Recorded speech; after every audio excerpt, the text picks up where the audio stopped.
आपने अक्सर ऐसे लोगों को देखा होगा कि वो बार बार जो है वो अपनी आंखों को ब्लिंक करते रहते हैं और बंदे हैरान होते हैं कि यार इनको क्या हो गया।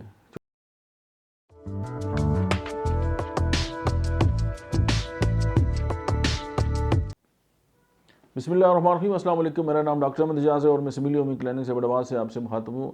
आपने अक्सर ऐसे लोगों को देखा होगा कि वो बार बार जो है वो अपनी आंखों को ब्लिंक करते रहते हैं और बंदे हैरान होते हैं कि यार इनको क्या हो गया। क्योंकि आंखों की मूवमेंट अपने एक अंदाज से होती है और उसके अंदर एक पाज होता है और आप इस चीज़ को काफ़ी देर तक देखना चाहते हैं तो आप देख सकते हैं, लेकिन कुछ लोग जो हैं उनकी पलकें थक जाती हैं और वो बार बार जो है उनको डिस्टर्ब करती हैं। ऐसे लोगों के लिए होम्योपैथी की मैं आपको एक नुस्खा बताता हूँ। ज़ाहिर है ये किसी न किसी इन्फेक्शन और किसी न किसी इशू के साथ है। तो होम्योपैथी की एक मेडिसिन है यूफ्रीजिया। यूफ्रीजिया जो है वो आप 30 में लें और दूसरी मेडिसिन जो है वो है क्रोकस स्टैवा।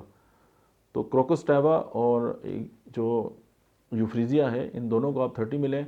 इन दोनों को आप आई पढ़ लें और किसी भी होम्योपैथिक मटीरियल मेडिका से आपको लग पता जाएगा कि होम्योपैथी के ऊपर के अंदर कितना बड़ा ख़जाना है और वो होम्योपैथी की जो इन्फेक्शन हैं या होम्योपैथी जो है वो इन्फेक्शन को कितनी बेस्ट तरीके से या आंख पलकों की जो कमज़ोरी है उसको किस बेहतर तरीके से जो है वो एड्रेस कर सकती है।